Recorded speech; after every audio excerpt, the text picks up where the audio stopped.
Tava difícil demais para mim enxergar. Fiz a cirurgia, eu abri o olho, eu já vi tudo. Falei, eu disse, Deus é maravilhoso, estou enxergando. Esperei muito por esse dia, agora é só olhar para frente e ser feliz. É isso que o Opera Paraíba faz. Acaba com a espera das cirurgias e transforma vidas. Já foram realizadas mais de 38 mil cirurgias. Só este ano foram mais de 7 mil, superando todas as metas. O Opera Paraíba já salvou milhares de vidas e hoje é um programa referência no país. Viu? Esta é a saúde do governo da Paraíba. É o seu futuro que está chamando e a melhor forma de atender é investir em você. Há 25 anos, o Uniesp junta tradição e inovação e já transformou a vida de mais de 40 mil alunos. Campus amplo e agradável, mais de 30 laboratórios modernos e equipados. Conceito máximo no MEC. O Uniesp é a melhor experiência universitária para você. Escolha sua graduação ou pós. Uniesp 25 anos, sempre mais. Dá gosto de ver como a Praça de Intermares ficou linda, com espaço para esportes, playgrounds e muito mais. Esse lugar faz bem pra gente, pro corpo e pra mente. Tem mais, o Parque Paraíba 3 já foi entregue, o 4 está quase pronto e a Praça de Cruz das Armas também. Eu tô em casa, saio, vou caminhar tanto à noite como pela manhã, bato papo, faz amizade. Viu aí? Esta é a qualidade de vida do governo da Paraíba. Olá, boa noite. A partir de hoje, o Jornal Norte estará no ar, aguardando você, aguardando a sua audiência, aguardando o seu carinho, toda sexta-feira, às 7h30 da noite. E no Jornal de hoje, a gente começa com as seguintes notícias. Brasília está pegando fogo depois de imagens divulgadas do 8 de janeiro via rede social. Pacheco cobra do presidente do Banco Central uma redução imediata da taxa de juros. Em encontro com líderes empresariais, senadores e deputados da Paraíba se comprometem com ações em prol do desenvolvimento estadual. A Assembleia Legislativa do Estado da Paraíba debate obras de triplicação da BR-230 durante audiência pública. No estúdio, nós vamos receber Marcondes Gadelha. Vamos falar muito sobre a campanha da qual ele participou em 1986, da disputa como tentativa de ser candidato a vice-presidente na chapa de Silvio Santos e também vamos falar sobre transposição do Rio São Francisco. Direto de Campina Grande, Moribe Macedo. Jornalista Moribe Macedo traz os fatos que marcaram a semana na Rainha da Borborema. De Cajazeiras, a cidade que ensinou a Paraíba a ler, Euridan Nunes traz o que foi destaque na semana. Tudo isso e muito mais você confere agora no Jornal do Norte.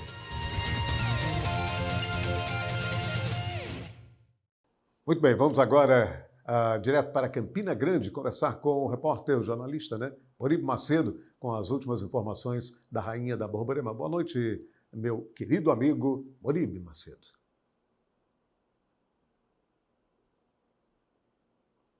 Boa noite, Aldo. Saudações aos nossos web espectadores. Meu abraço mais que especial nessa estreia do Jornal Norte, programa semanal resumindo os principais fatos do estado da Paraíba. E aqui na Rainha da Borborema, a semana começou com um fato marcante do ponto de vista político. O vice-presidente estadual do MDB, deputado Anderson Monteiro, de Esperança, mostrou-se o mais esperançoso dos MDBistas com relação à ocupação de cargos pelo seu partido, obviamente, na estrutura do prefeito Bruno Cunha Lima, estrutura municipal. Todos sabem que a aliança começou a se alinhavar, começou a se construir em meados da campanha passada para o governo do Estado, quando o senador veneziano Vital do Rego, presidente estadual do MDB, anunciou apoio oficialmente à candidatura de Pedro Cunha Lima, primo do prefeito Bruno Cunha Lima. Adversários históricos, uma distância abissal que separava as famílias Vital do Rego e Cunha Lima, acaba sendo alvo de muitos comentários, muitos burburinhos aqui na Rainha da Borborema, desde a campanha passada para o governo do Estado. Oficialmente, os MDBistas, aqueles que seguem a cartilha do ex-prefeito, atual senador veneziano Vital do Rego, ainda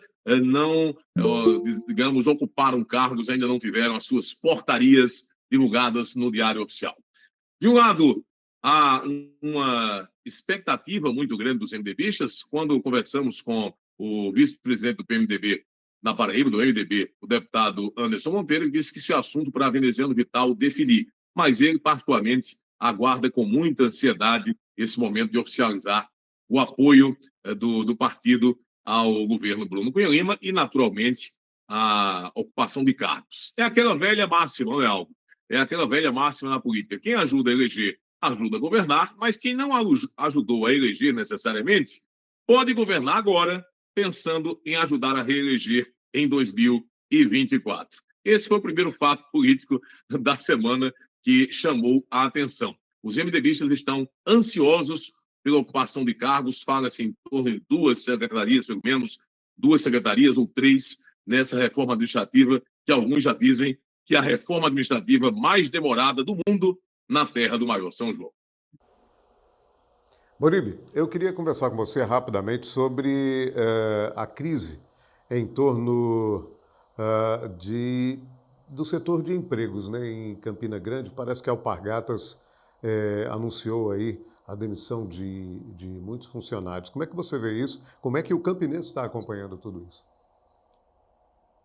Aldo, em Campinas, a gente costuma dizer, quem acompanha a análise política, a seara política da Rainha da Borborema, no geral, costuma-se dizer que a cidade, apesar do clima um pouco mais ameno que na capital do estado, claro, clima serrano, mesmo com todas as mudanças de temperatura nos últimos tempos, a cidade continua quentíssima, mais do que quente, na divisão de opiniões nesse sentido também. Aqui se divide torcidas entre Galo e Raposa, até o nome de quem nasce em Campina, a nomenclatura de campinense para Campina Grandense, em função das cores do rubro-negro para o alvinegro, de divisão das opiniões partidárias, divisão de quem defende o São João e quem critica a programação da festa junina, até as festas religiosas, até os eventos religiosos, encontros culturais, filosóficos e religiosos do período do Carnaval em Campina, divide sempre muitas opiniões. É meio que a terra dos talibãs ou algo parecido com a faixa de Gaza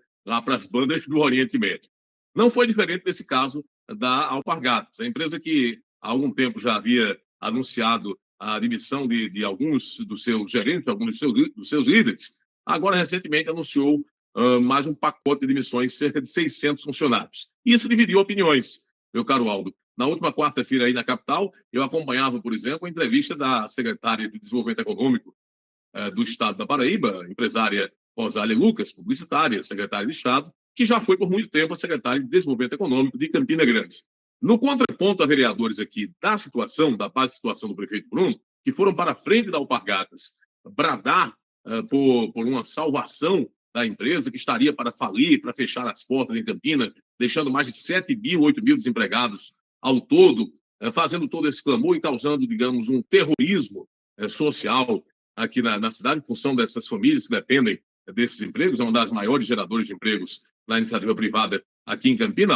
Em função de tudo isso, a secretária, na quarta-feira, fez um contraponto na mídia pessoense, dizendo que não é bem assim. Ela e alguns vereadores da base de sustentação de João Azevedo em Campina, naturalmente vereadores que fazem oposição ao prefeito Bruno Cunha Lima, foram diretamente à fábrica, chegaram à unidade fabril da Alpargatas, conversaram com a direção da empresa e se deram conta de que não se trata de um fechamento de portas. Não haverá demissões em massa novamente. Apenas um período como a Alpargatas exporta milhares de pares de calçados diariamente para o mundo inteiro. São mais de 70 países alcançados pela empresa no mundo todo. Em função da baixa desse consumo em determinado período do ano, há também uma baixa da produção da fábrica. Em função disso, a direção da São Paulo Alpargatas, lá na capital paulista, chegou a informar oficialmente a direção da empresa aqui em Campina, e essa informação foi repassada aos vereadores e à própria secretária de Estado, a secretária de Desenvolvimento Econômico, de que se tratariam apenas de demissões pontuais e que esse mercado voltará a ser aquecido e, naturalmente, outras pessoas voltarão a ser contratadas ou recontratadas depois desse período de crise. Mas até a questão da empregabilidade e do desemprego em Campinas gera divisão de opiniões políticas, sempre em confronto de ideias.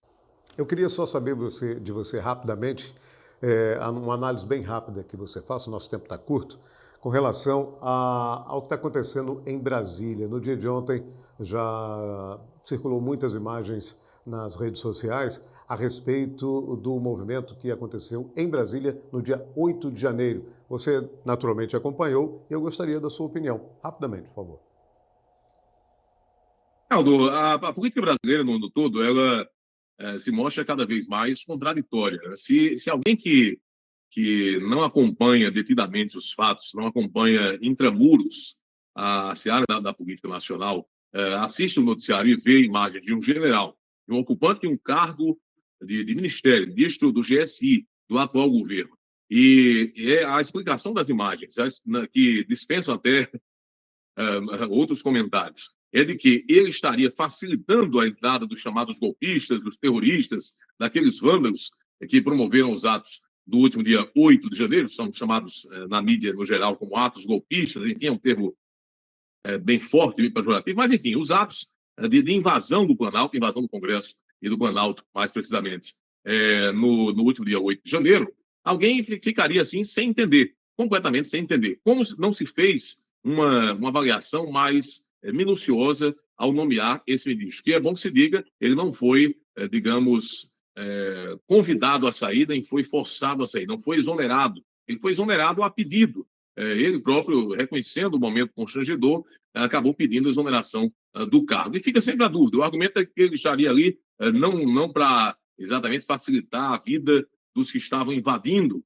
o espaço público, o espaço de poder, mas sim para, digamos, evitar que eles invadissem e até facilitar a prisão daqueles supostos vândalos que ali estavam. É algo extremamente confuso. Eu confesso que não tiro a razão de quem está hoje se deparando com o noticiário e se surpreendendo. É de qualquer analista político mais experiente que seja, Aldo, ficar ruborizado, ficar estupefato diante de tamanhas contradições. O momento não é fácil para o governo Lula, o governo que assumiu há menos de 4 meses, é um período extremamente delicado, cai o seu primeiro-ministro e já gera uma crise que até então os mais, digamos, racionais dos analistas políticos não poderiam imaginar que em tão pouco tempo pudesse acontecer. E outro detalhe também muito importante, Aldo, é que em meio a tudo isso, há também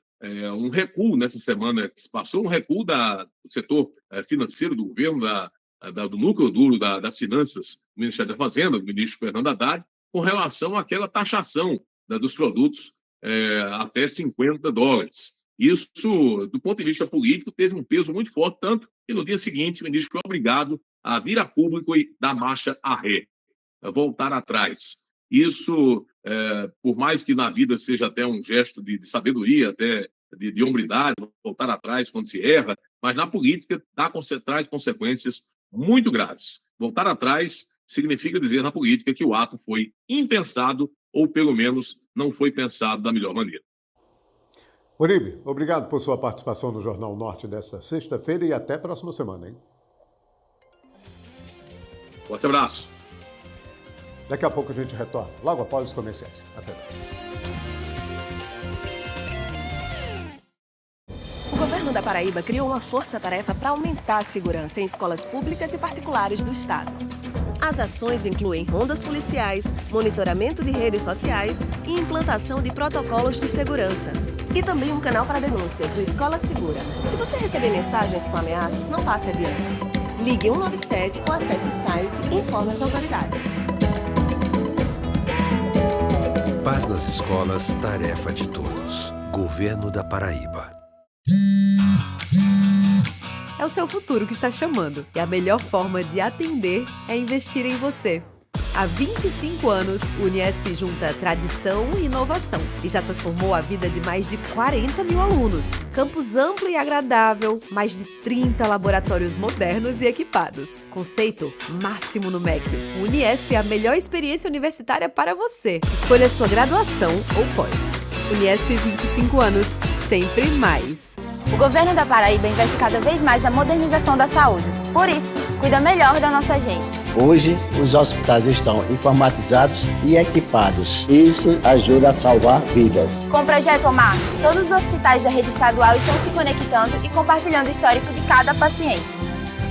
O atendimento ficou mais rápido e preciso porque todas as informações do paciente acharão no sistema. Aí sim, este é o cuidado do governo da Paraíba.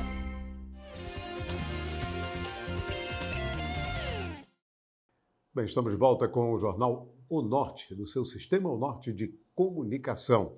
Importante dizer que nós estamos no canal 10 em Souza e toda a região, no canal 44 em Cajazeiras e toda a região e no canal 10 em Guarabira também em toda a região. Antes de passarmos ao nosso correspondente lá em Cajazeiras, Euridan Nunes, algumas informações para você que eu chamei aqui para o nosso jornal. O presidente do Senado, Rodrigo Pacheco, que está passando um momento terrível em Brasília, eu não queria estar na pele dele, acho que vocês também não, ele defendeu a redução imediata da taxa de juros aqui no Brasil. A declaração foi feita durante a abertura de uma conferência em Londres, que foi direcionada ao presidente do Banco Central, Roberto Campos Neto, que estava na plateia também. Ele disse o seguinte: não conseguiremos crescer o Brasil a 13,75% ao ano. Há divergências naturais entre executivo, legislativo, sociedade e o meio empresarial. Mas se algo que nos une é a impressão, o desejo, a obstinação da redução da taxa é conveniente. Uma outra informação: os parlamentares federais paraibanos reuniram-se na tarde desta quarta-feira, dia 19, com os integrantes do Farol do Desenvolvimento da Paraíba. É um grupo formado por líderes do setor empresarial, do mundo acadêmico e também da sociedade. A reunião foi coordenada pelo presidente em exercício do Senado, senador veneziano Vital do Rego, e participaram também Efraim Filho, do União Brasil, aí os deputados federais Hugo Mota, Mercinho Lucena, Damião Feliciano, Murilo Galdino e também parlamentares em defesa do empreendedorismo, turismo e inovação da Assembleia Legislativa aqui do Estado da Paraíba. E uma última informação, que a Assembleia Legislativa da Paraíba realizou uma audiência pública na tarde desta última terça-feira, dia 18, para debater as obras de triplicação da BR-230, que liga João Pessoa a Cabedelo. O debate foi proposto pelo deputado Luciano Cartacho. Agora sim, vamos a Cajazeiras com Euridan Nunes. Muito boa noite, Euridan. Seja muito bem-vindo nessa estreia do Jornal O Norte.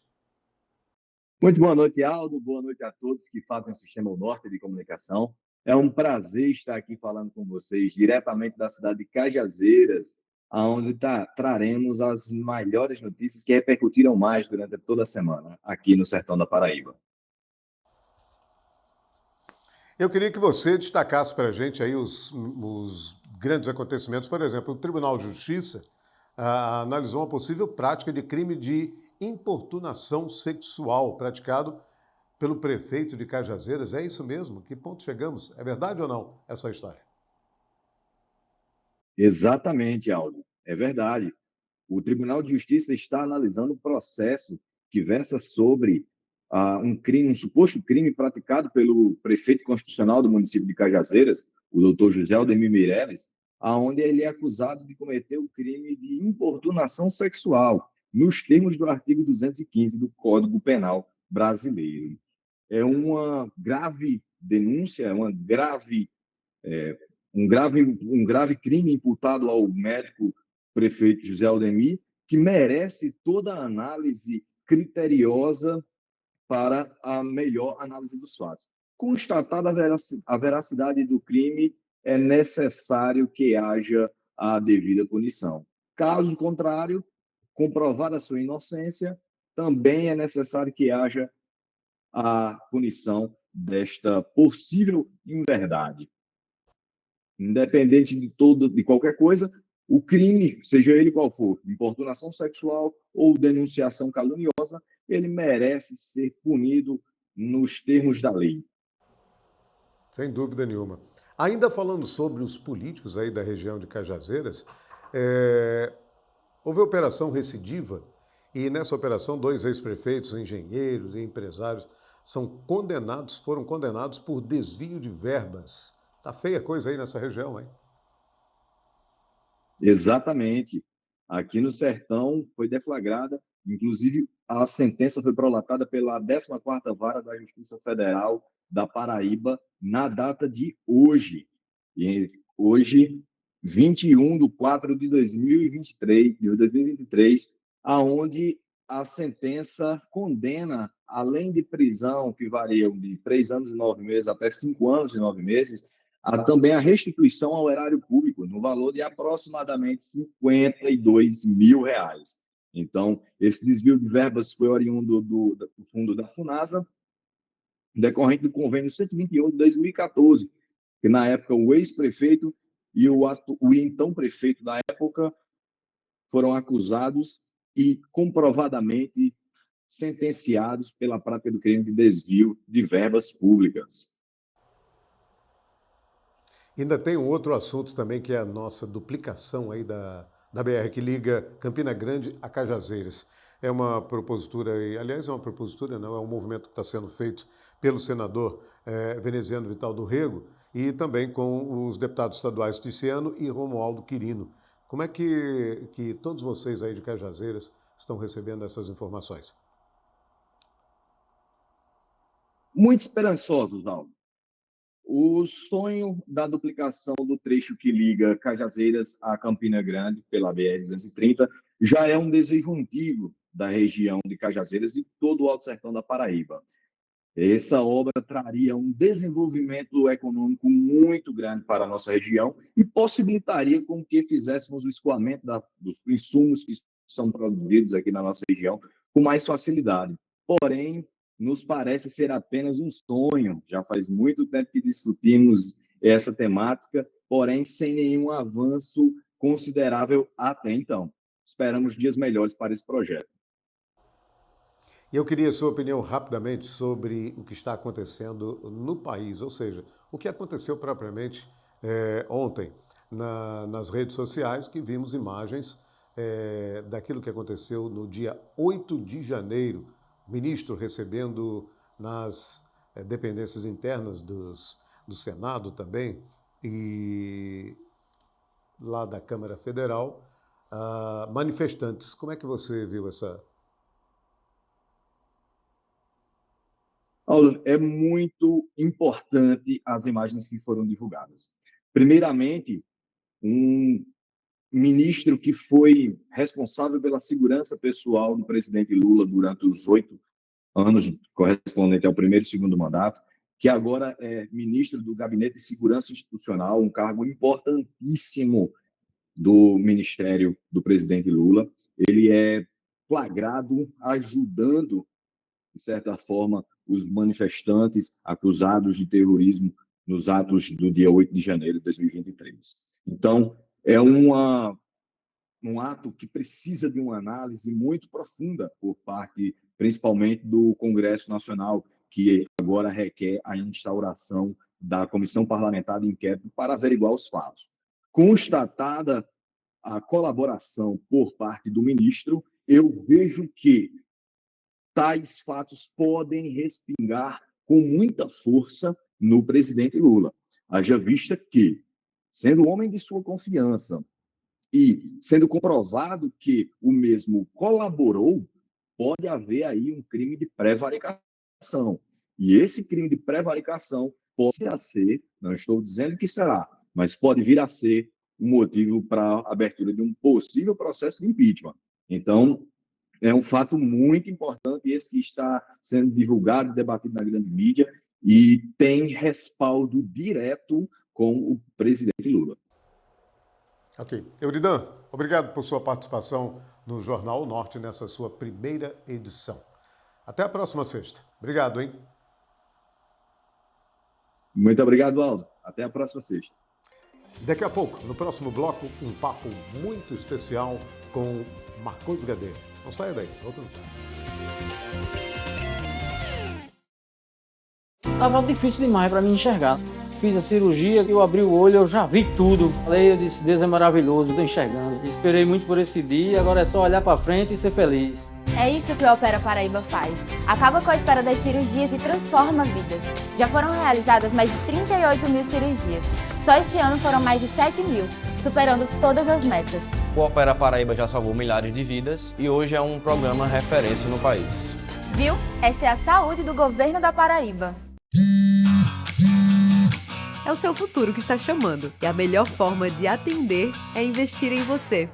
Há 25 anos, o Uniesp junta tradição e inovação e já transformou a vida de mais de 40 mil alunos. Campus amplo e agradável, mais de 30 laboratórios modernos e equipados. Conceito máximo no MEC. O Uniesp é a melhor experiência universitária para você. Escolha sua graduação ou pós. Uniesp 25 anos, sempre mais. Dá gosto de ver como a Praça de Intermares ficou linda, com espaço para esportes, playgrounds e muito mais. Esse lugar faz bem pra gente, pro corpo e pra mente. Tem mais! O Parque Paraíba 3 já foi entregue, o 4 está quase pronto e a Praça de Cruz das Armas também. Eu tô em casa, saio, vou caminhar tanto à noite como pela manhã, bato papo, faz amizade. Viu aí? Esta é a qualidade de vida do governo da Paraíba.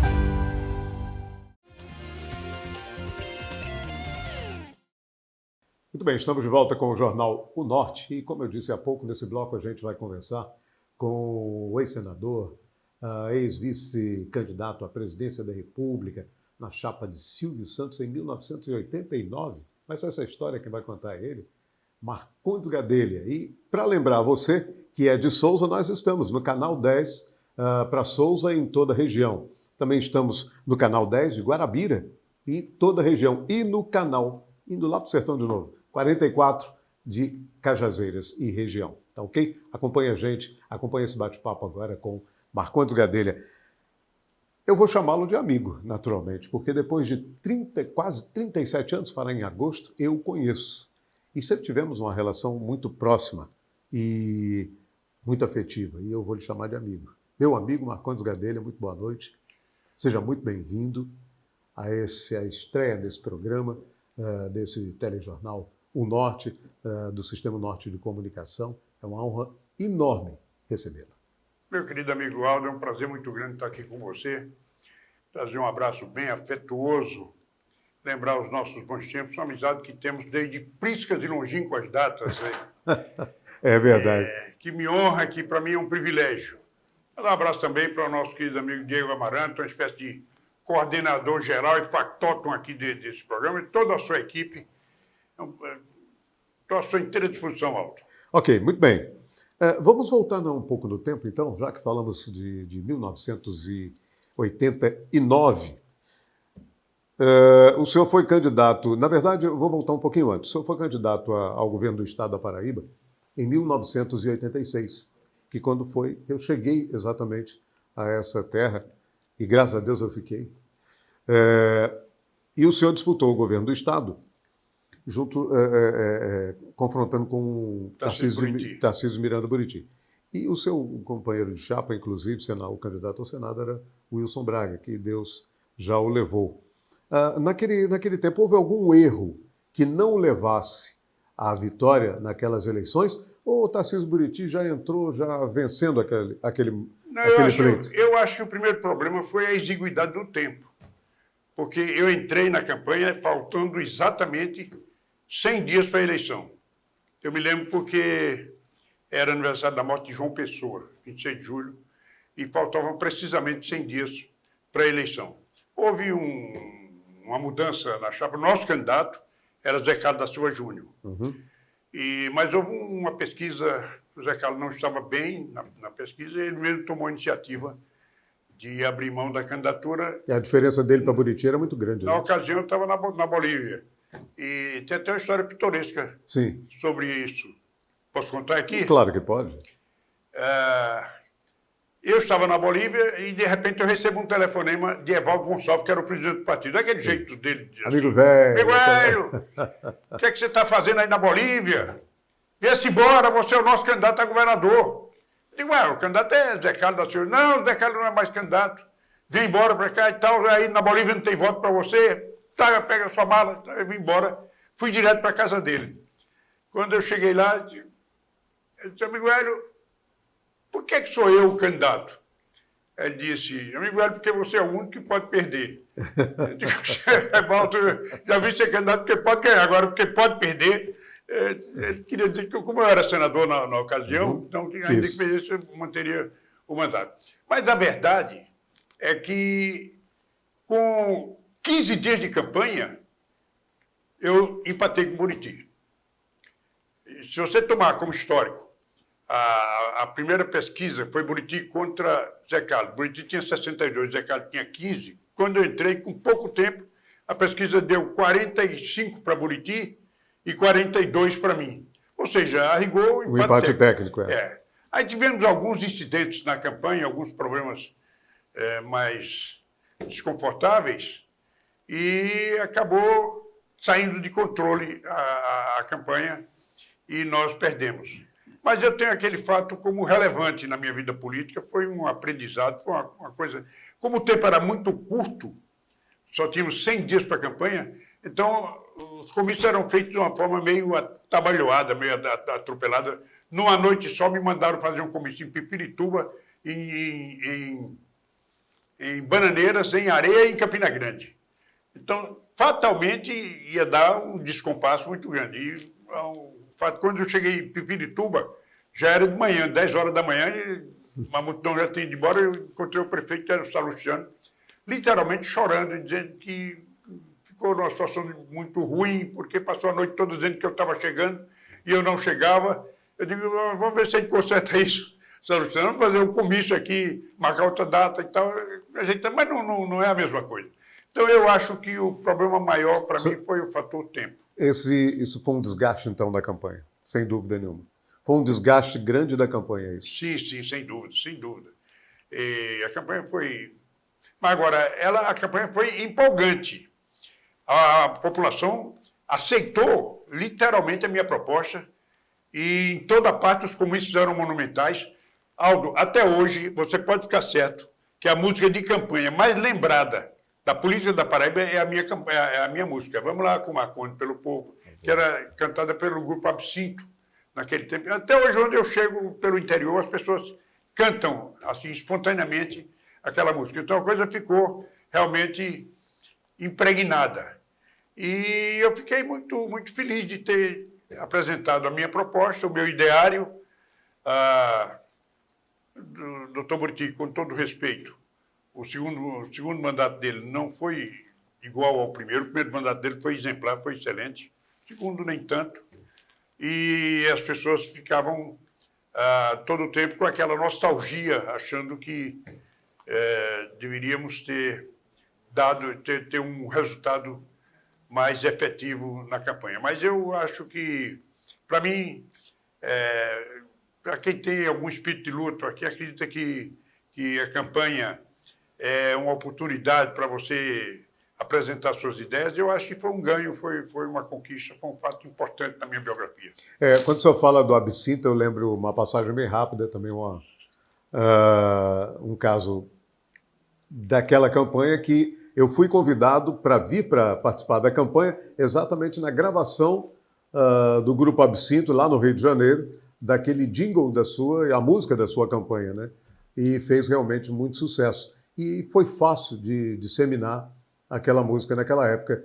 O senhor se arrepende de ter aceitado, perdão, o convite para concorrer ao governo do Estado? De maneira alguma. Eu me sinto muito honrado. Campanha você entra sabendo que você pode ter um desfecho positivo ou negativo. Não há meio termo. Então, eu já entrei com esse espírito preparado, mas na minha cabeça, a minha convicção era de que eu ia ganhar a eleição. O senhor falou Houve problemas. Sim, pois é, esses problemas. O senhor falou de atropelos. Atropelos teve um negócio do helicóptero, né?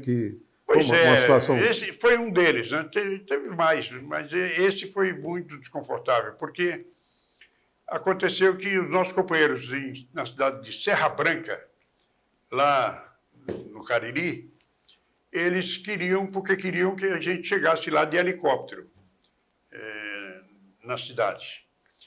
E eu estava em Campina Grande, era 1 hora de carro, dava para ir de carro. Não, mas você fez grande parte da campanha, você fez de helicóptero, então é uma maneira também de sei lá, entendia como um prestigiamento para a cidade. E a maioria da população, a bem da verdade, vamos ser sinceros, nunca tinha visto um helicóptero. Quando o helicóptero pousou no centro da cidade, a multidão correu para cima. E o helicóptero ele tem 2 rotores. Tem um na cauda e tem um em cima. O de cima para primeiro, o da cauda fica rodando e as pessoas não veem. Quando a multidão veio para cima do helicóptero, o primeiro que passou, a pá rachou a cabeça como abre um coco. Assim. E eu, com o instinto de médico, ainda corri, tentando, peguei o sujeito, ele morreu nos meus braços, esguichando sangue assim, sangue arterial pulsando e jogando em grande quantidade, e morreu ali. Ficou uma situação muito desconfortável. Quando eu estava saindo de Serra Branca, a Rádio Sociedade da Bahia já estava fazendo a crítica. Senador Marcondes Gadelha, o senhor está pensando que a cabeça do povo é ninho de passarinho? Como é que o senhor vai... Que irresponsabilidade é essa de pousar com... A gente disse que eu pousei com o helicóptero em cima da multidão. Ao contrário, o helicóptero estava parado, a multidão correu para cima. Como é que o senhor... E aí essa coisa foi muito desconfortável. E eu comecei, a partir daí, a entender que a campanha, infelizmente, estava exposta a outros fatores que não o estritamente eleitoral, e nós tivemos, então, esse resultado adverso. Houve outras situações desconfortáveis que eu me poupo aqui de dizer, de falar. Mas o que importa aqui, para mim, foi muito importante aquela campanha. E para mim, aquilo está escrito, é uma página que eu me refiro quase sempre com muita emoção, uma lembrança muito forte.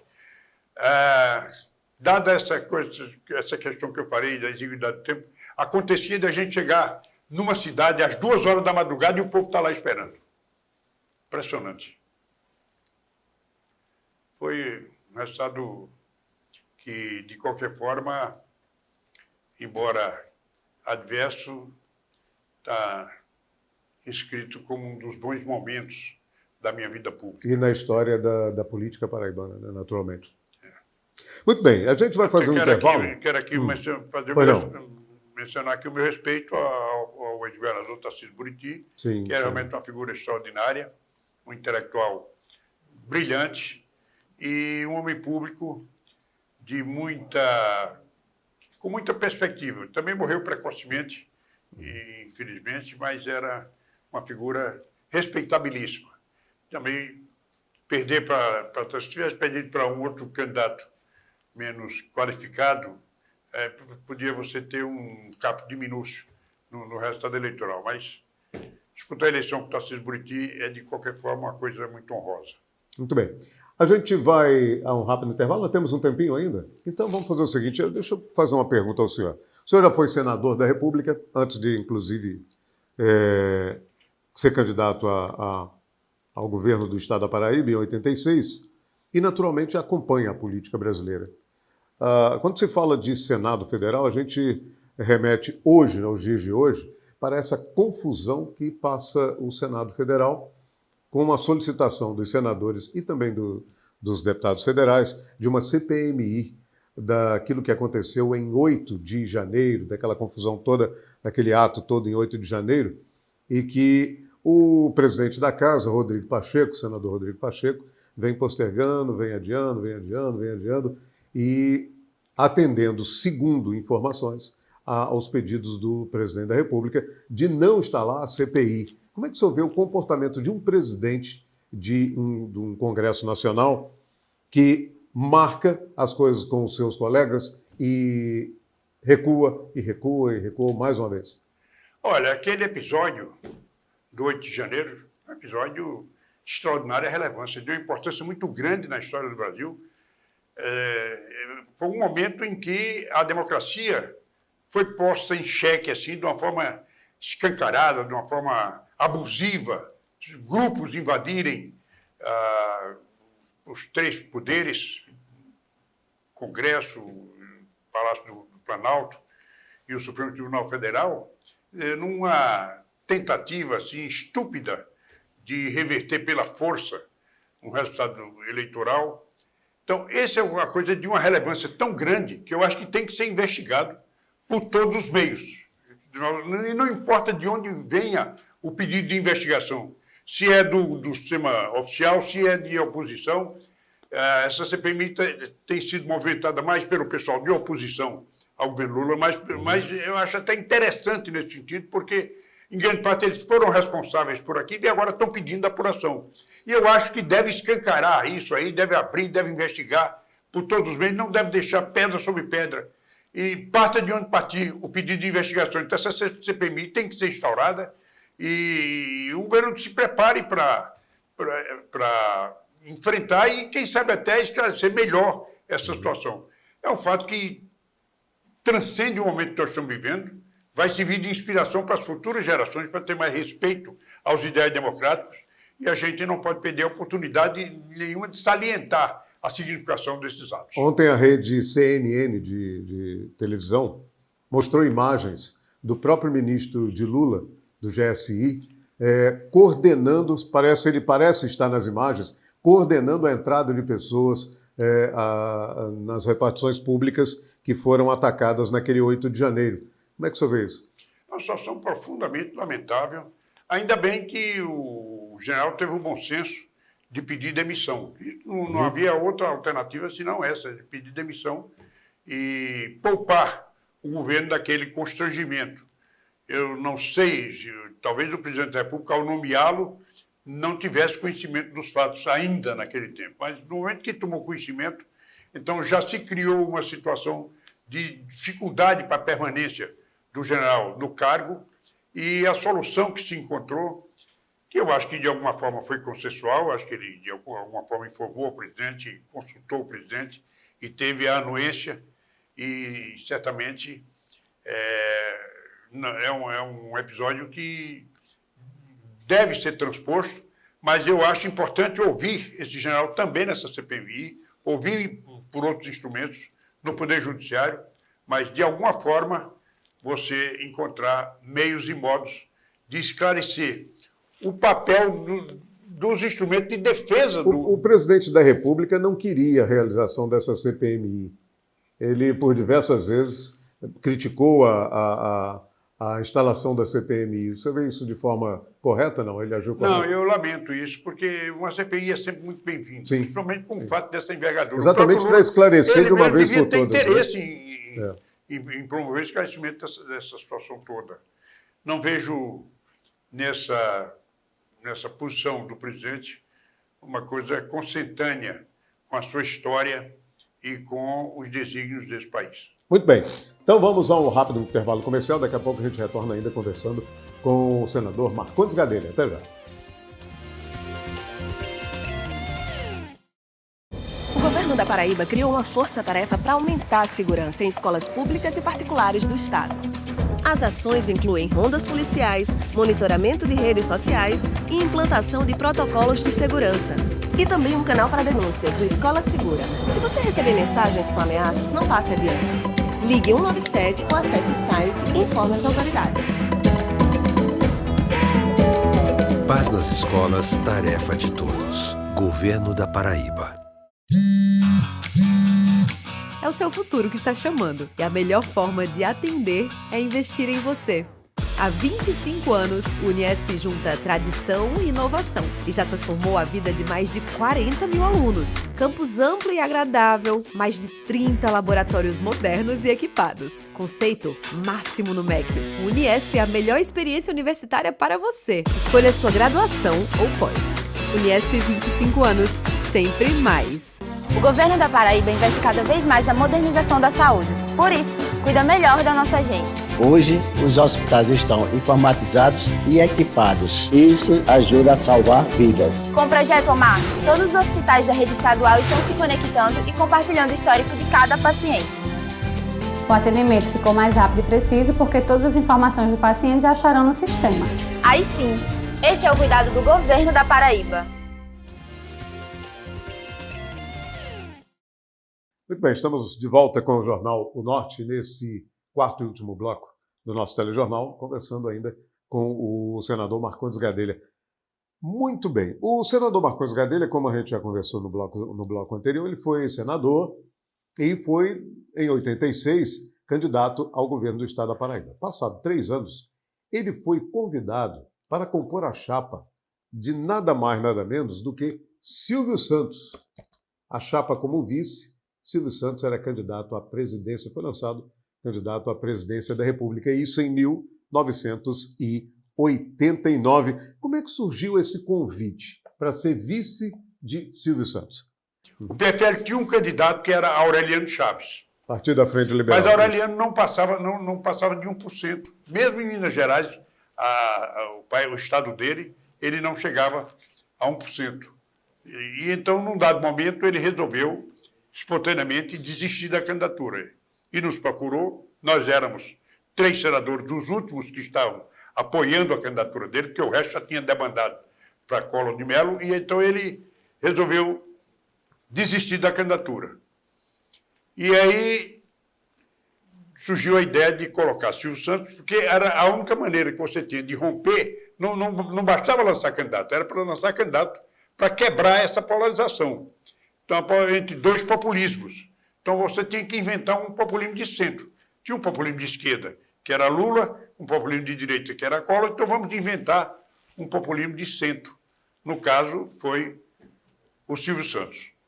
E aí, o Silvio já entrou liquidando a fatura. Ele já entrou com 31% na pesquisa. Ele já foi logo e os passando outros caíram imediatamente. Aqui na Paraíba, o Silvio Santos bateu 78% na pesquisa. 78%. Paraíba é um estado pequeno, não é muito representativo, mas era de uma importância muito grande, porque era um estado nordestino. E o Nordeste era a caça guardada dos 2 campeões, de Lula e Collor, todos os 2 nordestinos. Então, o Silvio entrou aqui com 78%, isso foi um fato de muita relevância. E no resto do país não tinha graça. Então, ele ia ganhar a eleição. Aí começou uma conspiração implacável para impedir que ele chegasse às urnas. Mas antes de falarmos sobre isso, como é que o senhor entrou nessa? Bem, eu passei a ser o candidato a vice de Silvio Santos por indicação dele mesmo. Foi ele quem fez o convite. Em que ele se inspirou para isso, eu não tenho a menor ideia. Ele tinha que optar entre os 3. Eu, Hugo Napoleão e Edson Lobão, que eram os 3 senadores que estavam apoiando a candidatura de Aureliano e que passaram a apoiar Silvio Santos. No caso, o Hugo Napoleão tinha uma relevância maior porque era o presidente do partido. O Edson Lobão tinha uma aproximação muito estreita com Sarney, que era o presidente da República. Isso poderia ser um gancho para ajudar na candidatura. Mas o fato é que ele optou pelo meu nome. E eu não sei bem explicar a razão, talvez ele tenha se louvado em alguma conversa com amigos, ou alguma informação de analistas políticos, ou mesmo historiadores, alguém que conhecesse de alguma forma a minha história, talvez seja isso, mas não sei lhe dizer precisamente a razão, mas o fato é que ele foi muito categórico, foi muito peremptório. Ele não deixou dúvida nenhuma. Eu quero Marcondes Gadelha como meu candidato a vice-presidente da República. Aí começa formada a chapa, ele se destaca logo do início. E aí começam a minar a candidatura dele. E aí começou uma conspiração terrível, com o propósito de impedir que ele chegasse às urnas. Ele tinha que ser abatido no solo. Ele não podia decolar, ele não podia chegar lá, não podia ser candidato, tinha que ser impedido de ser candidato. A primeira, essa conspiração foi coordenada por 3 figuras com uma representatividade muito alta na vida política e empresarial do país. Era o nosso Roberto Marinho, presidente da Globo, era o Antônio Carlos Magalhães, ex-governador da Bahia e ministro das comunicações de Sarney, e João Leitão de Abreu, o jurista que tinha sido o chefe da Casa Civil mais poderoso da história do Brasil. Foi chefe da Casa Civil de Médici e de Figueiredo. E ele entra, no final é que entra o papel dele, que era exatamente junto à justiça. O primeiro ato desse grupo, dessa troika, era impedir que o Silvio tivesse uma legenda. O Silvio estava entrando no lugar do Aureliano Chaves. Esse grupo, então, partiu para cima de Aureliano e fez com que Aureliano desrenunciasse. Ele tinha renunciado, tinha anunciado a renúncia dele, mas acabou voltando a ser candidato, mesmo sem nenhuma chance, mas para impedir que o Silvio tivesse a legenda do PFL, que era a legenda do partido dele. Por sorte nossa, naquele tempo, a legislação permitia que você mudasse de partido no mesmo ano e pudesse ainda ser candidato. Então, nós procuramos uma segunda legenda. E aí, esses conspiradores passaram a tentar bloquear todas as legendas disponíveis, que eram muitas. E tinha muita gente oferecendo legenda para o Silvio.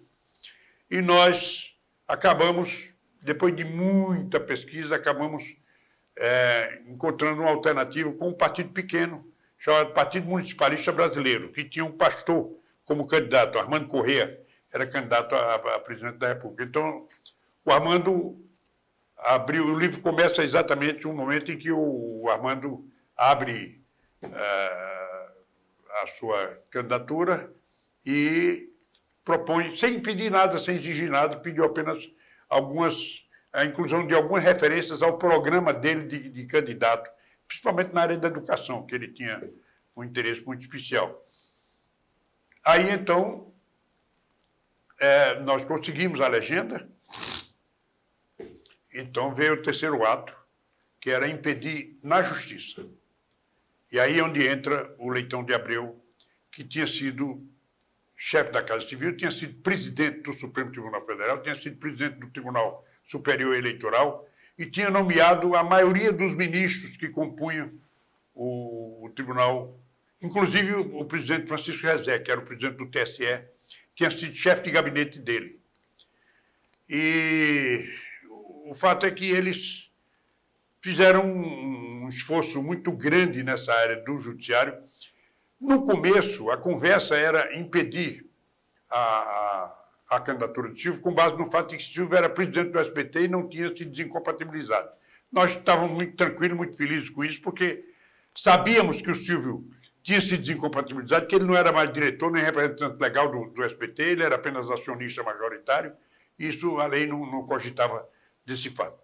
Mas, na 1ª hora, eles encontraram um outro argumento. Um argumento também falho, mas que foi a razão que eles utilizaram para impedir a candidatura de Silvio Santos. E faltando qual foi? 6 dias para a eleição. E qual foi? Foi o seguinte, esse Eduardo Cunha, que foi presidente da Câmara, que foi preso e tal, na época ele era um ilustre desconhecido, ele era uma espécie de secretário do partido de Collor, do PRN, e ele teve uma intuição, ele teve um insight, assim, de que o partido PMB, o partido pelo qual o Silvio era candidato, não tinha realizado convenção em 9 estados da federação, como a lei mandava. E aí saiu num jatinho pelo país afora, pegando certidão em tudo que é de cartório, para mostrar esse fato.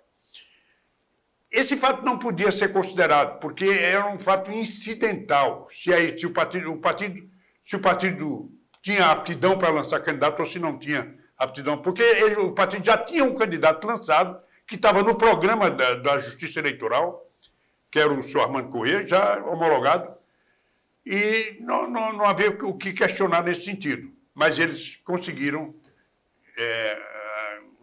acho que é uma coisa que já estava programada, de todo jeito, não podiam abrir mão dessa determinação de impedir que o Silvio fosse candidato. E aí, com base nesse argumento de que o partido não tinha realizado as convenções e, portanto, não estava apto a lançar candidato, eles impugnaram essa candidatura no dia 9 de novembro de 1980, faltando 6 dias para a eleição, com o Silvio praticamente eleito. Esse livro conta exatamente toda essa história e mais o quê? E mais o programa de governo de Silvio Santos, que era uma coisa muito interessante, muito engenhosa, e você vai ver aí, pela primeira vez no Brasil, se falou em renda mínima. Esse programa que chama Bolsa Família, que o Bolsonaro deu outro nome aí e tal, na verdade, era um programa de renda mínima, que muita gente pensa que é de origem socialista ou coisa desse tipo, mas que foi invenção do Papa do capitalismo moderno, que era Milton Friedman, no seu livro de 1962, Capitalismo e Liberdade, ele propunha. E os Estados Unidos, um país capitalista, foi o primeiro que adotou o programa de renda mínima, uma coisa específica no Alasca, para a ocupação do Alasca. Então, eles fizeram o programa de renda mínima de distribuição, E só que lá muito mais intensa essa distribuição, né? $2.000 por família. Então o Silvio propunha essa coisa. É uma série de propostas de governo muito ambiciosas. A ideia de se introduzir o parlamentarismo no Brasil, ou fazer uma revisão profunda no sistema presidencialista, essas ideias todas estão aí colocadas. Mas há histórias paralelas. Por exemplo, a gente conta a história como Collor se buscou todos os meios, inclusive macumba, para... É uma história muito verdadeira, colorosa, sim. Contada pela mulher dele, a Rosane. Eu cito nominalmente a Rosane. O livro trata do comportamento de Silvio Santos durante a campanha. Houve um momento assim tenso em que ele, na discussão com a gente, ele pensou que a família dele pudesse ser envolvida na coisa, e em um dado momento ele desistiu da candidatura, mas aí a mulher dele sustentou: eu estou disposto a tudo. E então eu até publico no livro a carta dela, estimulando o Silvio a manter a candidatura. Eu conto também o Day After, o que aconteceu com cada um dos personagens envolvidos nessa cena. Enfim, há um detalhamento bem cuidadoso de tudo o que aconteceu naquela... Um capítulo interessante aí é sobre a razão por que Silvio Santos foi candidato a presidente, a razão pessoal dele de ser candidato a presidente, porque muita gente... caiu de paraquedas e tal, né? Mas tem toda uma história, né?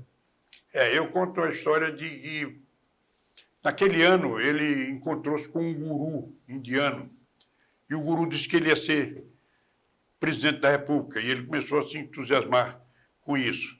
Muita gente buscou outras razões, mas ele contou a mim, o fato que eu vou lhe dizer agora aqui, é que ele se sentia herdeiro de um ancestral, herdeiro intelectual, político, moral, com responsabilidade social, desse ancestral dele, Isaac Abravanel. Uma figura importantíssima, aí logo depois da Idade Média, não atribui uma importância muito grande à história deles, a chamada Casa de Abravanel, que remonta ao rei Davi, sei lá. E então o Isaac Abravanel foi ministro das Finanças do rei Afonso V de Portugal, foi ministro dos reis católicos Filipe e Isabel de Espanha, era um líder judeu muito importante, teve um papel importante no financiamento da viagem de Colombo para a descoberta E tudo isso, o povo não sabe dessa coisa, o Silvio achava responsável por resgatar essa história. Só havia uma figura importante, além do Silvio, na família Abravanel atualmente, que é um cidadão que é regente da orquestra de Utah, nos Estados Unidos. Mas esse só dedicado à música. E o Silvio achava que ele tinha que resgatar essa história desse ancestral dele. Então, sempre que alguém perguntava, ele dizia: não, eu tenho inspiração que vem de longe e tal, de tempos... Dá uma curiosidade, impressionante isso, é que um outro ministro do rei Afonso V, ele se chamava Guedelha Palanzano. Olha. Guedelha e Gadelha é a mesma coisa. Então, e eram muito amigos, o Isaac Abravanel com esse Guedelha. Então, essa chapa Abravanel e Gadelha já estava realizada desde a Idade Média. Muito bem, o senhor também, nós vamos encerrar aqui o nosso bate-papo, mas antes eu gostaria de saber do senhor o seguinte. Mário Andreasa deu o pontapé inicial na transposição do Rio São Francisco. E o senhor, passado um tempo, o senhor tomou a frente desse projeto e reiniciou aqui no Nordeste. O senhor teve muitos atropelos, pessoas fazendo até greve de fome, né, para que não ocorresse a transposição do Rio São Francisco.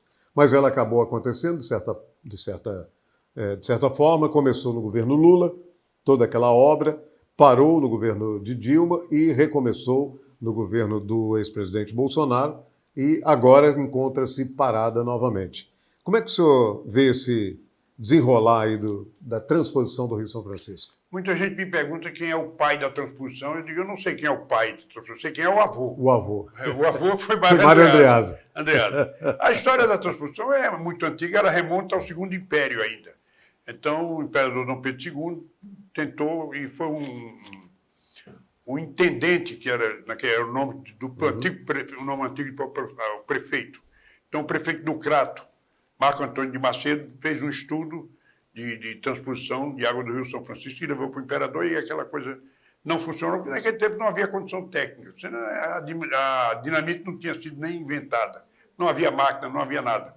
Quando os americanos fizeram o Canal do Panamá, então a inteligência brasileira começou a se movimentar para tentar fazer, mas ninguém conseguiu avançar. Só Andreasa, nos tempos modernos, é que realmente deu concretude a tudo isso. E ele chegou a um projeto que foi preparado pelo antigo DNOS, Departamento Nacional de Obras Sociais. E esse projeto, ele era até mais generoso do que o atual, porque ele transpunha 300 metros cúbicos por segundo, o atual são 127, quando a barragem de Sobradinho estiver vertendo. Então, 127 metros cúbicos, o de Andreasa era 300 metros cúbicos por segundo. E esse projeto foi financiado pelo Banco Mundial. Andreasa era candidato a presidente da República, mas perdeu a convenção do PDS para Paulo Maluf e entrou em depressão, acabou morrendo, e o projeto foi para os caminhos do Banco Mundial, nos Estados Unidos, que tinha financiado, o projeto foi lá para os Estados Unidos. Tempos depois, em 93 já, veio uma seca pesada aqui no Nordeste, e eu era, na ocasião, presidente do Instituto Tancredo Neves do PFL. Fiquei pensando, o que é que eu posso fazer pela Paraíba ou pelo Nordeste nessa situação? Aí me lembrei do projeto de Andreasa, que estava lá no Banco Mundial. Consegui localizar o projeto, consegui localizar o autor do projeto, que era um engenheiro maranhense chamado José de Ribamar Simas, e trouxe esse pessoal, e trouxe o Simas, e montei uma reunião em Sousa. Pouca gente sabe desse projeto. O projeto, na fase moderna, ele começa aqui na Paraíba, começa em Sousa. Então, trouxe o governador de Sergipe para presidir a reunião, trouxe gente de todas as instituições ligadas, Banco do Nordeste, CREA, secretarias estaduais de governo, enfim, fizemos então uma primeira reunião e depois fomos a Fortaleza, lá redigimos um documento chamado Carta de Fortaleza e levamos ao presidente da República, que era Itamar Franco, na época. Itamar era mineiro, Minas era contra o projeto de transposição, mas ele bateu o martelo e disse, eu não quero nem submeter isso a trâmite burocrático, vou chamar meu ministro, que era Aloysio Alves, que era fã incondicional da transposição, e vou pedir que ele apronte esse projeto para eu assinar e publicar o edital ainda antes de terminar o mandato. Faltavam 6 meses para ele terminar o mandato. O Aloysio correu e tal, preparou o projeto foi licitado, foi publicado no edital, e aí começou a guerra. Aí, meu amigo, veio uma impugnação começando por uma juíza no interior da Bahia, uma juíza federal do interior da Bahia. E aí, movimentação de toda a ordem contra a transposição, os estados de Bahia, Minas, Alagoas e Sergipe fizeram uma campanha violenta contra a transposição. Eu me lembro de uma das reuniões que a gente, para conceder a autorização para a obra ser instalada, precisava da autorização do IBAMA, e o IBAMA exigia audiência pública em 9 estados da federação. Uma delas foi em Aracaju. Aí lá o pau cantou. Teve um sujeito, um deputado estadual, que disse, quer dizer que essa reunião não pode acontecer, isso é uma traição a Sergipe. E aí parecia uma senha, assim, e foi cadeirada para todo lado. Chegou um sujeito para mim e disse, o senhor está querendo a água de São Francisco lá para Paraíba? Toma aqui.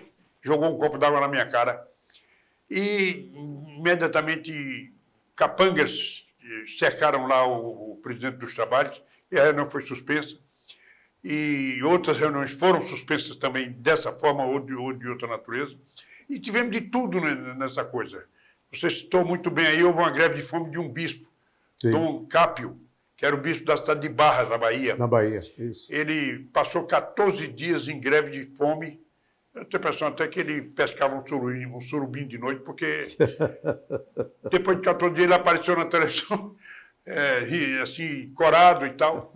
Mas para fazer esse bispo desistir dessa greve, nós tivemos que nos dirigir ao Papa. Então, o Núncio Apostólico, em Brasília, encaminhou o nosso pedido e o Papa interveio e mandou que ele acabasse com a greve de fome. Depois ele ainda voltou a fazer essa greve. Tivemos problema com índios, porque os índios botaram na cabeça que o trajeto da transposição passava pelo cemitério e ia perturbar o sono dos seus ancestrais. E aí invadiram lá o ministério com aquelas danças e tal, exigindo que mudasse o ponto de captação das águas. Foi uma luta, nós mudamos o ponto de captação e essa brincadeira aumentou o custo em 400 milhões de reais. Então foi uma guerra realmente muito... mas altamente compensadora. Foi compensadora, né? Tempo demais, porque eu gastei da minha vida pública 25 anos nessa brincadeira. Mas a coisa foi mais longa ainda.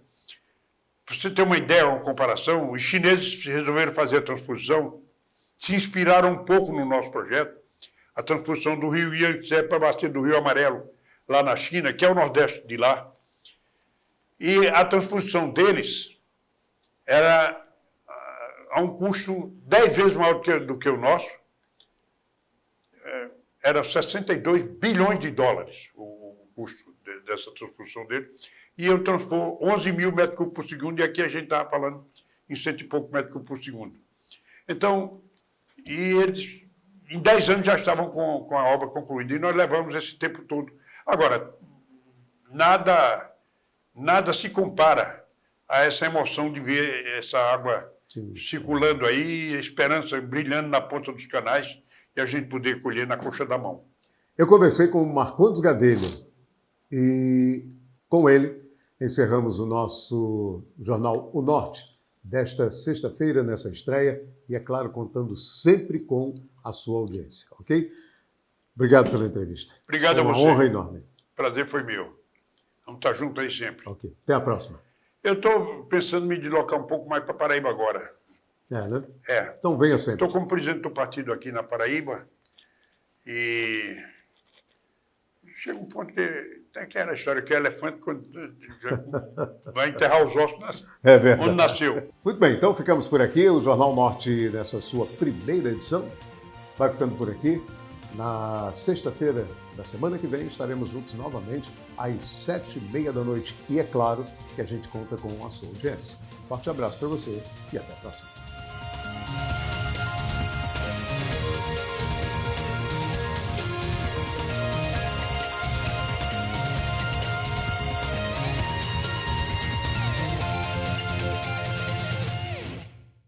Tava difícil demais para mim enxergar. Fiz a cirurgia, eu abri o olho, eu já vi tudo. Falei, eu disse, Deus é maravilhoso, eu tô enxergando. Esperei muito por esse dia, agora é só olhar para frente e ser feliz. É isso que o Opera Paraíba faz. Acaba com a espera das cirurgias e transforma vidas. Já foram realizadas mais de 38 mil cirurgias. Só este ano foram mais de 7 mil, superando todas as metas. O Opera Paraíba já salvou milhares de vidas e hoje é um programa referência no país. Viu? Esta é a saúde do governo da Paraíba. É o seu futuro que está chamando e a melhor forma de atender é investir em você. Há 25 anos, o Uniesp junta tradição e inovação e já transformou a vida de mais de 40 mil alunos. Campus amplo e agradável, mais de 30 laboratórios modernos e equipados. Conceito máximo no MEC. O Uniesp é a melhor experiência universitária para você. Escolha sua graduação ou pós. Uniesp 25 anos, sempre mais. Dá gosto de ver como a Praça de Intermares ficou linda, com espaço para esportes, playgrounds e muito mais. Esse lugar faz bem pra gente, pro corpo e pra mente. Tem mais, o Parque Paraíba 3 já foi entregue, o 4 tá quase pronto e a Praça de Cruz das Armas também. Eu tô em casa, saio, vou caminhar tanto à noite como pela manhã, bato papo, faz amizade. Viu aí? Esta é a qualidade de vida do governo da Paraíba.